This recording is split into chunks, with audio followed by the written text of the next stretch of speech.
ஏண்டா உனக்கு இந்த நாட்டு மக்கள் பெருசு, நான் பெருசு இல்ல. இந்த நாட்டு மக்களை பத்தி உனக்கு என்ன தெரியும்? நாடு நாடுன்னு நாட்டுக்காகவே உழைச்சார கர்ம வீரர் காமராஜர், அவர் சொந்த தொகுதியான விருதுநகர்ல தோக்கடிச்சாங்க. தமிழ் தமிழ்னு தமிழனுக்காகவே வாழ்ந்தாரு பேரறிஞர் அண்ணா, அவரை காஞ்சிபுரத்துல தோக்கடிச்சாங்க. ஏன் ஆண்டிப்பட்டியில கொடை வள்ளல் எம்ஜிஆருடைய மனைவியை தோக்கடிச்சாங்க. அந்த கட்சி ஜெயிக்க வேணா, அந்த அம்மாவை ஜெயிக்க வச்சிருக்கலாம்ல. அவ்வளவு ஏண்டா? கக்கன்னு ஒரு நேர்மையான மந்திரி இருந்தார் தெரியுமா உனக்கு? கடைசி காலத்துல காரு கூட இல்லாம பஸ்ல ஏறி போனாருப்பா. அதையும் இந்த ஜனங்க வேடிக்கை பார்த்துக்கிட்டா இருந்தாங்க. இப்ப அவரையும் மறந்துட்டாங்க. அந்த ஜனங்களுக்காக இவர் போராட போறாரா? போடா. அப்பா சொல்றதையும் கொஞ்சம் யோசனை பண்ணி பாருப்பா. இல்லம்மா, தோளுக்கு மேல வளர்ந்த பிள்ளையை தொடக்கூடாதுன்னு சொல்லுவாங்க. என்ன தொட்டு அடிச்சிருந்தா கூட கவலைப்பட்டிருக்க மாட்டேன். போடா வெளியேன்னு சொன்ன பிறகு இனி இந்த வீட்டுல ஒரு நிமிஷம் கூட இருக்க மாட்டேன். அப்படி நீ போயிட்டா உனக்கு பாசம் இல்லைன்னு அர்த்தம். இருந்தா எனக்கு ரோஷம் இல்லைன்னு அர்த்தம். அண்ணே, நானும் உன் கூட வரேன். கால் இல்லாத உனக்கு இவ்வளவு துணிச்சலா? எனக்கு கால் இல்லையேன்னு இன்னைக்கு தான் கவலைப்படுறேன். இல்லன்னா நீங்க எவ்வளவு தடுத்தாலும் நான் அண்ணா கூட தான் போவேன்.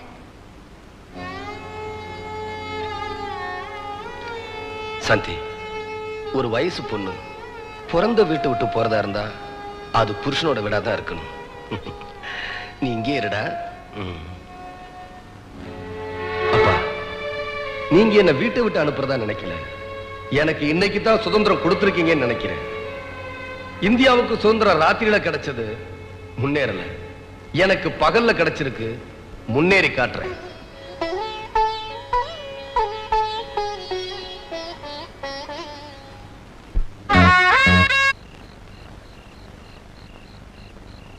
ஒரு அநாத மாதிரி உங்க ஆதரவை தேடி வந்திருக்கேன். நீங்க அநாதை இல்ல தம்பி, உங்க பின்னாடி நாங்க எவ்வளவு பேர் இருக்கிறோம் பாருங்க. வேலைக்கு ஒரு வீட்டுல சாப்பிட்டாலும் நீங்க ஆயுசு முழுக்க சாப்பிடலாம் தம்பி. அந்த அளவுக்கு அன்பை சம்பாரிச்சு வச்சிருக்கீங்க, ஆளுங்களை சம்பாரிச்சு வச்சிருக்கீங்க. அண்ணே, இனிமே இந்த நாட்டுல உங்களுக்கு எத்தனை தம்பிங்க தெரியுமா, எத்தனை தங்கச்சிங்க தெரியுமா?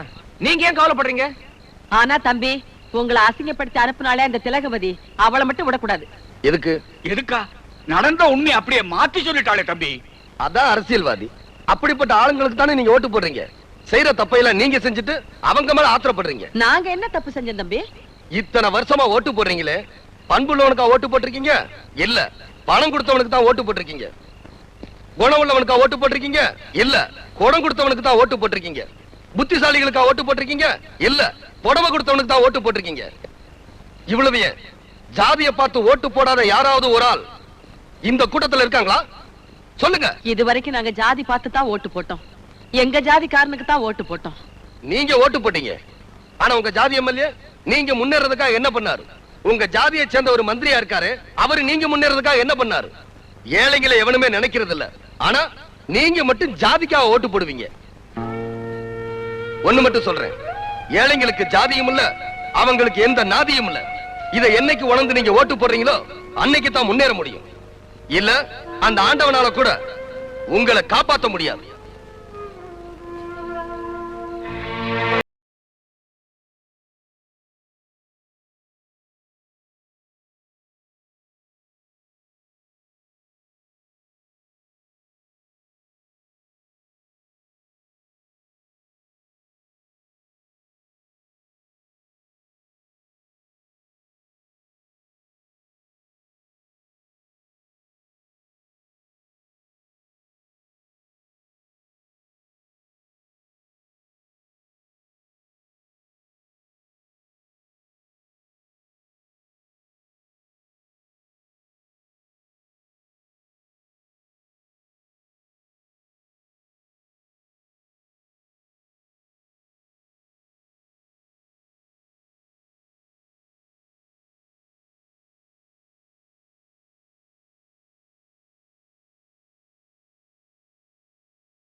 இனிமே நாங்க பணத்துக்கு ஓட்டு போட மாட்டோம். இனிமே நாங்க ஜாதிக்கு ஓட்டு போட மாட்டோம். இது சத்தியம். இது சத்தியம். இது சத்தியம். இது சத்தியம். இது சத்தியம். இது சத்தியம். இது சத்தியம். இது சத்தியம். இது சத்தியம். இது சத்தியம்.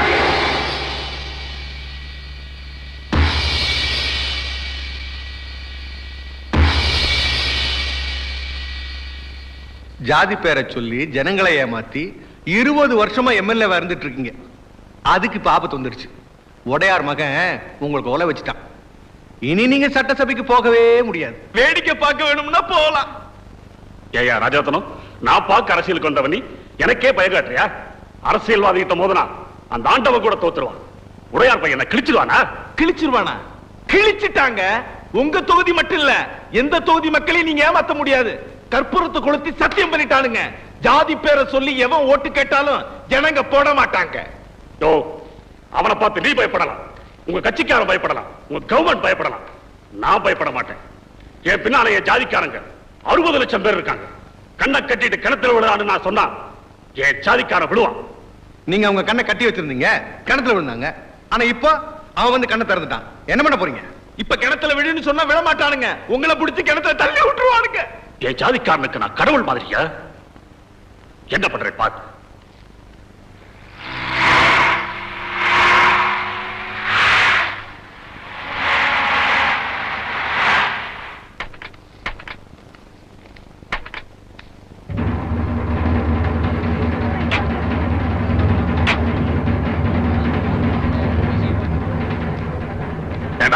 என்ன வேலை செஞ்சிருக்கீங்க? நீங்க செஞ்ச காரியத்தால ஒரு அரசாங்கம் ஆடிட்டு இருக்கு. தேவையில்லாம தலைவரையும் தேடி போய் அது இப்ப எவ்வளவு பெரிய சிக்கலாயிடுச்சு பாத்தீங்களா? நான் என்ன செத்தா போயிட்டேன். உங்களுக்கு தண்ணி வசதி வேணும்னா என்கிட்ட சொல்ல வேண்டியதானே? நீங்க தான் இங்க வரதே இல்லையே. ஐயரே, நீ பேசாம இரு.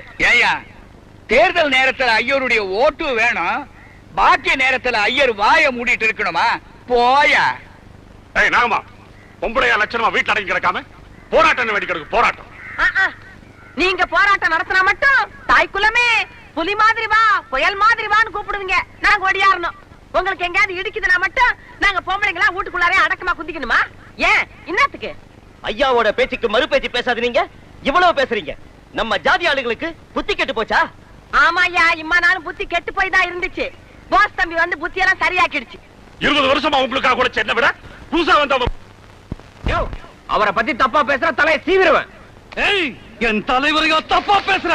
டேய், கார்ல இருக்கிற அருவாளடா, இவன் தலைய நான் வெட்டுறேன்.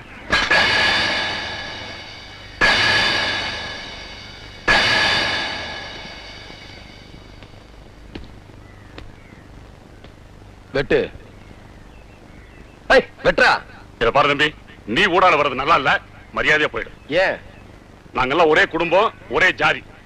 என் ஜாதிக்காரங்க எனக்காக உயிரையும் கொடுப்பாங்க. உங்களுக்காக உயிரையும் கொடுப்பாங்க. நான் இல்லன்னு சொல்லல. அப்படி உயிரை கொடுக்கறவங்களுக்கு நீங்க என்ன பண்ணிருக்கீங்க? எங்க ஜாதிக்காரங்க ஏமாத்தி 20 வருஷமா இந்த தொகுதியில எம்எல்ஏவா இருக்கீங்க. என்ன வசதி பண்ணி கொடுத்திருக்கீங்க? எங்க ஜாதிக்காரங்களை மேல கொண்டு வரப்போறேன் மேல போட்டு பேசுறீங்களே. உங்க ஜாதியில எத்தனை ஏழை பொண்ணுங்க இருக்காங்க. வரதட்சணை கொடுக்க முடியாம வறுமையில வாடி தவிச்சுக்கிட்டு இருக்காங்க. அவங்கள ஒரு பொண்ணுக்காவது உங்க செலவுல நீங்க கல்யாணம் பண்ணி கொடுத்திருக்கீங்களா? இல்ல உங்க ஜாதி சங்கம் தான் கல்யாணம் பண்ணி கொடுத்திருக்கா? உங்க ஜாதியில பண வசதி இல்லாம, படிக்க வசதி இல்லாம எத்தனை ஏழை மாணவர் இருக்காங்க. அவங்கள யாரையாவது உங்க செலவுல படிக்க வச்சிருக்கீங்களா? பட்டம் வாங்கி கொடுத்திருக்கீங்களா? இல்ல. போராட்டம் புத்திய மாத்தி ஜெயிலுக்கு அனுப்பியிருக்கீங்க. அவங்க குடும்பத்தை எல்லாம் சீரழிச்சு நடுத்தரவுல நிறுத்தி இருக்கீங்க. என்னோட ஒவ்வொரு நரம்பும் உடம்புல ஓடுற ரத்தமும் ஏன் ஜாதிக்காக பரபரப்பா பத்திரிகையில் அறிக்கை கொடுக்கறீங்களே. உங்க வீட்டு சமயக்காரன் உங்க ஜாதியா? கார் டிரைவர் உங்க ஜாதியா? மேனேஜர் உங்க ஜாதியா? உங்க மகனுக்கு கோடீஸ்வரர் வீட்டுல பொண்ணு எடுத்தீங்களே, அந்த பொண்ணு உங்க ஜாதியா? ஏன் நீங்க வச்சிருக்கீங்களே சின்ன வீடு, அது உங்க ஜாதியா? ஐயோ, சின்ன வீட்டுக்கு மட்டும் எவனும் ஜாதியே பாக்குறதுல தம்பி. அதுல மட்டும் ஜாதி மதம் கட்சி எல்லாத்தையும் விட்டுட்டு ஒன்னா கலந்துருவாங்க. ஓட்டு வாங்குறதுக்காக ஜாதி வரியை தூண்டி விடுவீங்க, அடுத்தவங்க உயிரை வாங்குறதுக்காக ஜாதி வரியை தூண்டி விடுவீங்க. ஆனா இவங்களை வசதி விடுறதுக்கு ஒண்ணுமே பண்ண மாட்டீங்க. 20 வருஷத்துக்கு முன்னால 200 ரூபாய் சம்பளத்துக்கு இருந்த நீங்க அரசியல்ல கொள்ளையடிச்சு இப்ப 200 கோடி ரூபாய் சொத்து சேர்த்து வச்சிருக்கீங்க. ஆனா இவங்க என்ன வச்சிருக்காங்க? இருக்கிறதுல அடமானம் வச்சிருக்காங்க. ஏமாத்துறதுக்கே பிறந்தவங்க அரசியல்வாதிங்க, ஏமாறதுக்குன்னே பிறந்தவங்க ஏழை ஜாதிங்க அப்படின்னு நீங்க எல்லாம் நினைச்சிட்டீங்க இல்ல? இவ்வளவு தூரம் பேசிட்டு இருக்கான், இவரை பேச விட்டு வேடிக்கை பார்த்துட்டீங்களா? இது பாருங்கய்யா, நேத்து வரைக்கும் உங்களுக்காக உயிரை கொடுத்தோம்.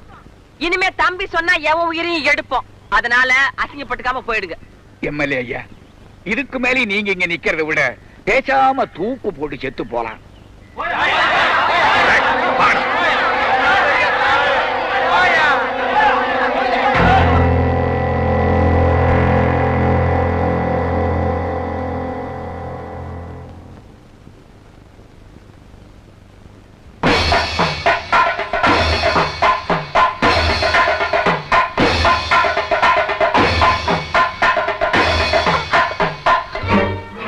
எதுக்காக விழ போற?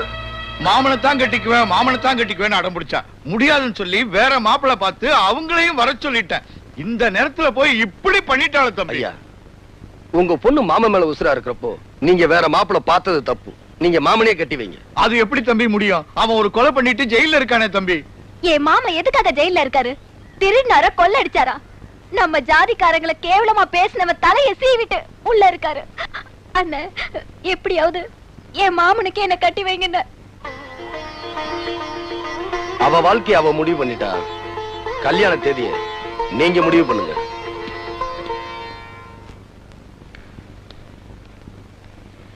இப்ப இந்த உடையார் வகை எங்க இருக்கான்னு எனக்கு தெரிஞ்சாகணும். 6 மாசத்துக்கு முன்னால நடந்த ஜாதி கலவரத்துல நீங்க தூண்டி விட்டு அடுத்த ஜாதிக்காரனை வெட்டிட்டு ஜெயிலுக்கு போனானே நம்ம ஜாதிக்காரன். அவனை பரோல்ல கூட்டு வந்து கல்யாணம் பண்ணி வைக்க ஏற்பாடு பண்ணிட்டு இருக்கான் உடையார் மகன். பரோல்ல விட்டு வர போறானா? அவன் எப்ப வெளியில வந்தாலும் பதிலுக்கு அவன் தலையை செய்வதற்கு அடுத்த ஜாதிக்காரர் காத்துக்கிட்டு இருக்காங்க. போலீஸ் பாதுகாப்போட அவன் இந்த கல்யாணத்தை நடத்தி வைக்க போறானா? ஓஹோ,